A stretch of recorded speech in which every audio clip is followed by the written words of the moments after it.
Welcome to Turning Point's Clearway Capital Solutions podcast series, where we talk to leading investment managers and general partners in their respective asset classes about the evolution of their markets and how they're responding to these changes. Established in 2008, Clearway Capital Solutions is an independent and privately owned company providing business development and capital advisory services to investment managers in alternative and traditional asset classes who are seeking to engage with Australian and New Zealand investors and their consultants. The Turning Points podcast series provides listeners with direct access to the insights of our investment partners. Today we are joined by Jamie Padkin, Head of Emerging Markets Research at Osmosis Investment Management.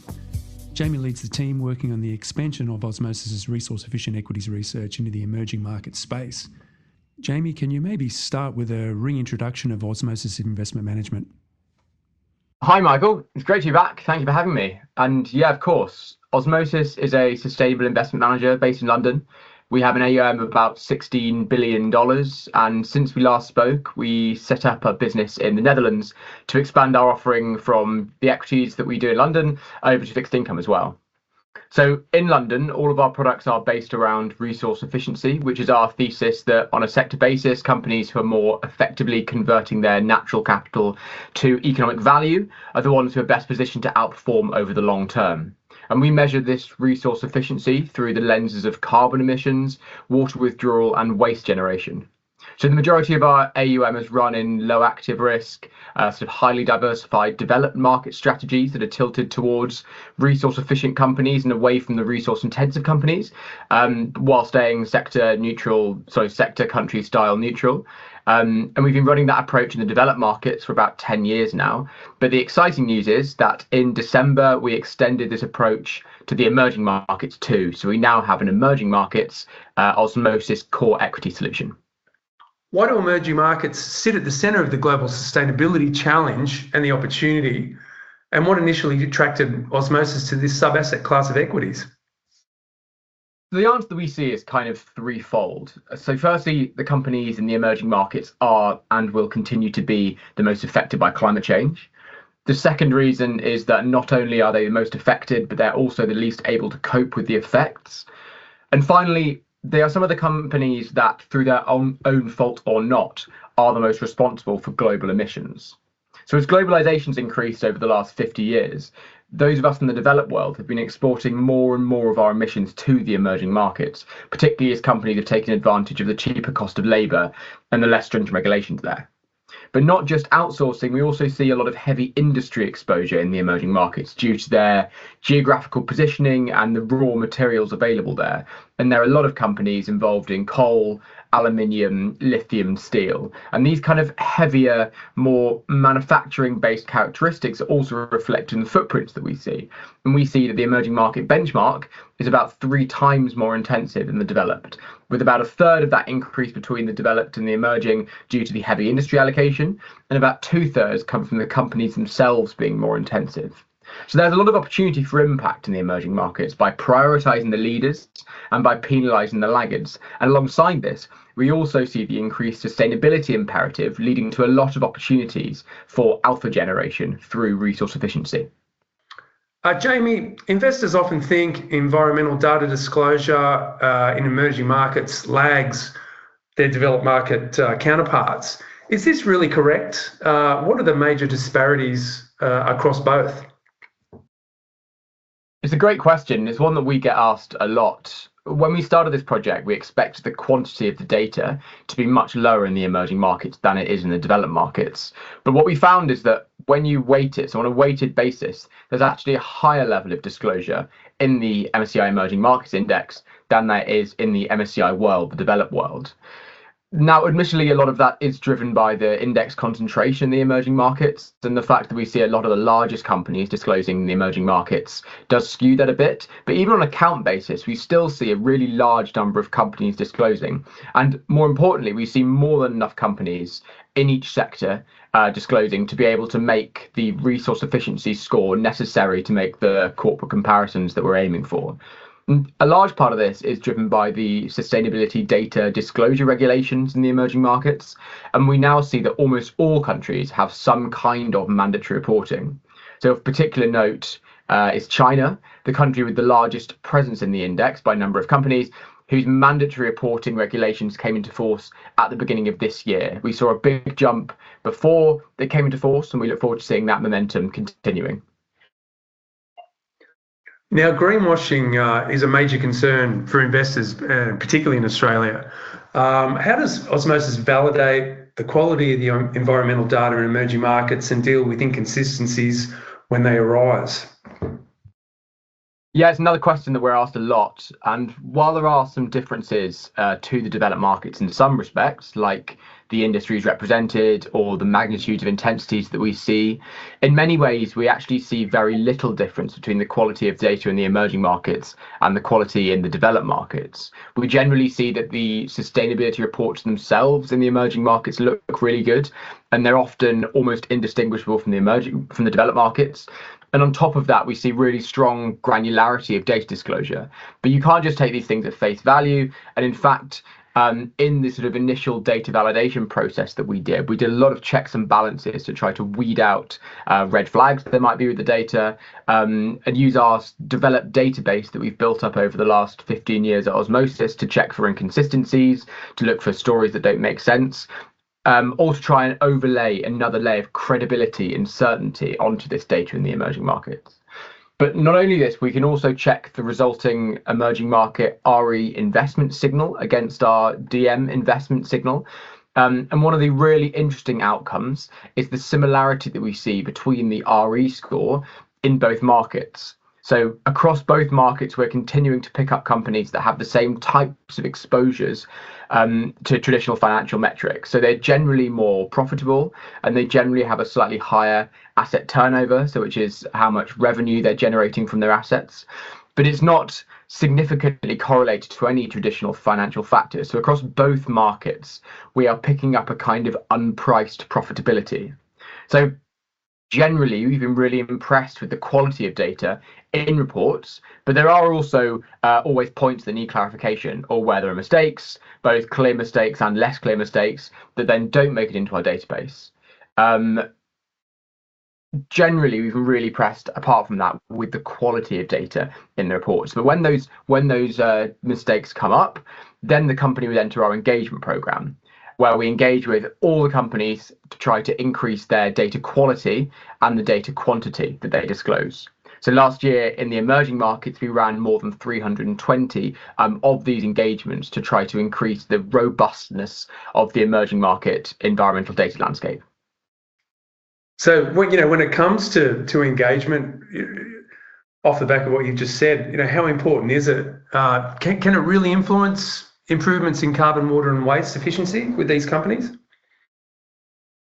So yes, it is important. And in the past, we have seen companies who have the data but weren't disclosing it because they didn't think that it was important to do so. So convincing these companies to disclose their data is important, and allows us as well as other investors to make the assessments based on their resource use.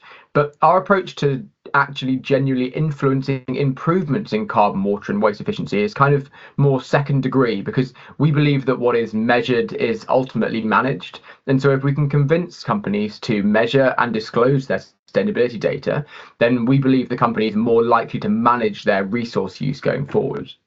But while we're on the engagement point, one thing that we've been really positively surprised by is how receptive companies have been to our engagement efforts. And that's particularly true when they've been done in local languages. So, for example, when we were trying to engage with a Latin American company who weren't responding to emails in English, when my colleague from Paraguay engaged in Spanish, they were then really receptive to our efforts and really happy to discuss their disclosures with us.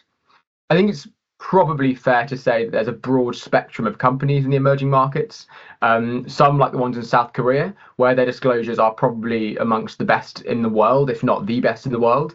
But there are also lots of companies earlier on in their environmental disclosure journey. So from our perspective, the sort of latter end of these companies are the ones who are more likely for us to be able to help the most. Jamie, carbon often dominates sustainability discussions with investors and their consultants. Why is it so important to look beyond carbon and include water and waste when analysing emerging market companies? Michael, as you say, carbon is by far and away the most common environmental metric to see measured and hopefully minimized in portfolios. But we take this 2 steps further at Osmosis, and we look at the water that a company is using and the waste that it's generating as well. And using these 3 indicators rather than just relying on one allows us to get a much more holistic idea of the operational efficiency of a company. So the importance of it is sort of twofold. And firstly, there's the return element. So we see that the carbon signal, the water signal, and the waste signal all work at different times. So a resource efficiency overall signal comprised of all 3 is much more diversified and gives us a much smoother return stream. But the second element is impact. I touched on this earlier, but although those of us in the developed markets are feeling the effects of climate change already, we are not feeling it anywhere near as much as in the emerging markets. So water scarcity, for example, is causing issues in some developed markets countries already, particularly areas with high concentrations of data centers as they need so much water for cooling. But those of us in the developed markets aren't yet seeing the kind of rolling blackouts that we saw in much of Latin America recently as their reservoirs ran dry, which took valuable hydroelectric power generation off the table. Our belief is that a bottle of water is worth more in a desert than it is in a rainforest. So it's important to use resources efficiently in the developed markets, but it's even more important in the emerging markets. So investors and consultants definitely aren't wrong to look at carbon, because carbon is really vitally important, but then so is water use and so is waste generation. Which leads us, I guess, onto China. It's a dominant part of emerging market indices and viewed skeptically, I think, by sustainable investors. What does your research reveal about China's disclosure trends and sustainability progress? Yeah, as you say, China is a really, really important constituent of the emerging market index. And as you say, it's often viewed kind of skeptically by investors who are prioritizing sustainability. I think the last time I was here, I drew parallels between China and the emerging markets and the US and the developed markets. Both are the largest by some way, and both had disclosure rates that lagged the index. And as I said last time, we see no evidence suggesting that the quality of data or the credibility of data is lower from China. But since that point, China's been making some really, really big steps. So they've implemented their mandatory sustainability disclosure regulations, as I said at the beginning of this year. And although they are pretty good already, we've seen the quantity increases in the lead up to that regulation coming into force.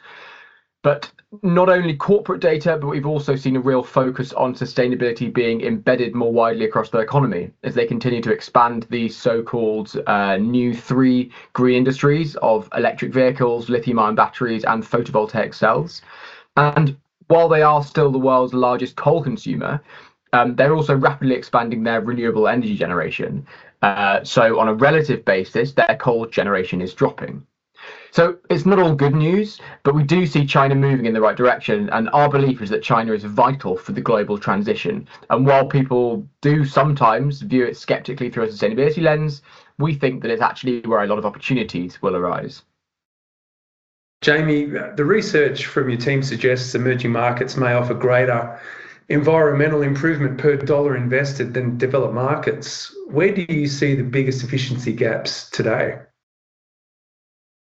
So there are a lot of issues with footprinting, which is potentially another one for another day. But when we do footprint the emerging markets and the developed markets, we see that the overall portfolio carbon, water and waste numbers are about 2 to 3 times more intensive than what we see in the developed world. So to that end, every percentage we can save in the emerging markets is worth more per dollar invested than the developed markets. So we've previously spoken to investors who are really excited about this because they have a whole portfolio total carbon reduction goals. And so by reducing their carbon footprint by about 50% in the emerging markets, which corresponds to a huge amount of real world carbon because of this increase in the index as a whole, this then allowed them more flexibility with allocations in the rest of their book. So either in sustainability, where it sort of facilitated potentially higher investments to high impact, but also high emitting strategies. That could be things like fossil fuel transition portfolios, or alternatively, simply through a returns lens, allowing them more flexibility in other aspects of their book. Rather than excluding carbon intensive sectors, Osmosis takes a whole economy approach. Why is staying invested in these sectors critical for driving real-world change? Is it even more critical in emerging markets? It's a really good point, and you've hit on one of the reasons that I think this research is particularly exciting. This is a really broad generalization, but if you just look at the developed markets, you tend to pick up a higher percentage of companies designing products or with asset-light business models. The manufacturing typically happens elsewhere in the emerging markets. Now, you could bring the emissions back from the manufacturing back onto the developed markets environmental balance sheet by looking at the sort of downstream scope 3 emissions. But our previous research has shown that because of a lack of consistent scope 3 disclosure data, a lot of modeling is used for that data, which, due to issues with the estimation techniques, can push investors into portfolios that have undesirable financial characteristics. So with that, we showed that incorporating estimated scope 3 data into portfolio construction leads to portfolios actually minimizing company revenue over EBIT, or putting another way, portfolios are tilted towards companies that look expensive for the amount of revenue that they're making. So we believe that a better way to incorporate these supply chain emissions into a portfolio is to take a whole economy approach and to look at every sector and every company in the economy that we can. So in this instance, that's extending our approach to the emerging markets so that the heavy manufacturing side of the supply chain is also being considered in portfolios. But the whole economy approach also extends to sectors too. And we believe that a prioritization of efficient companies within every sector and a penalization of the laggards within every sector allows for more real world change, as well as sort of more robust footprint reductions, and enables us to provide investors with portfolios that don't have big holes in them that, for example, a utilities divestment strategy would leave them with.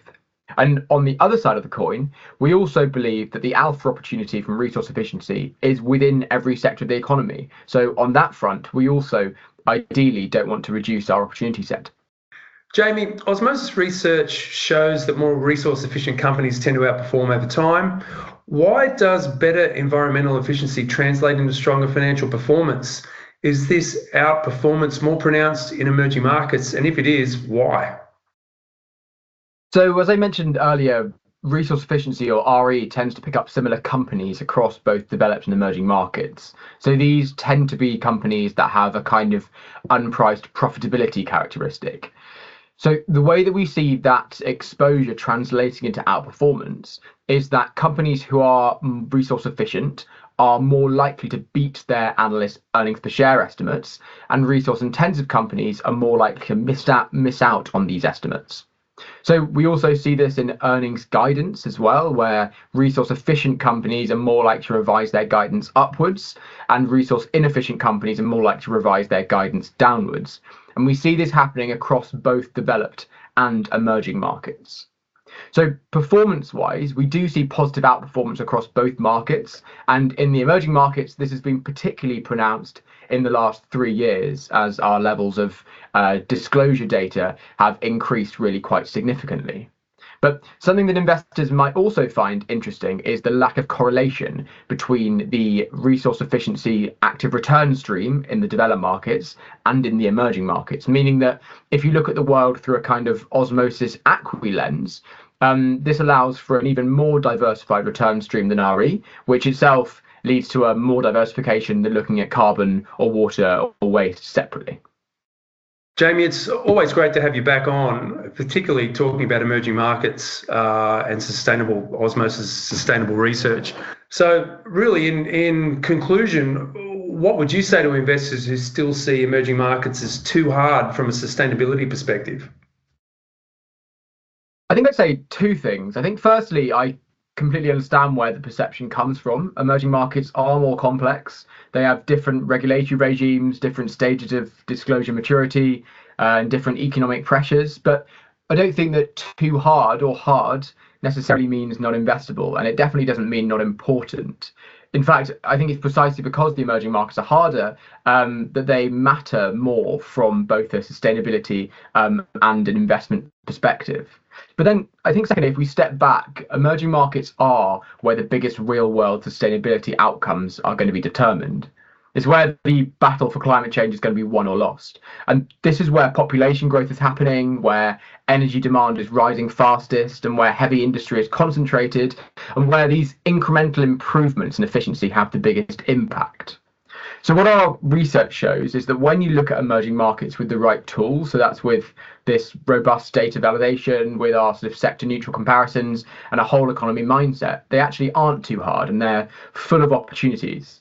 So you can clearly distinguish between the leaders and the laggards. You can systematically allocate capital towards the companies using their resources more efficiently, and do so in a way that remains highly diversified and benchmark aware and has a low tracking error without sacrificing returns.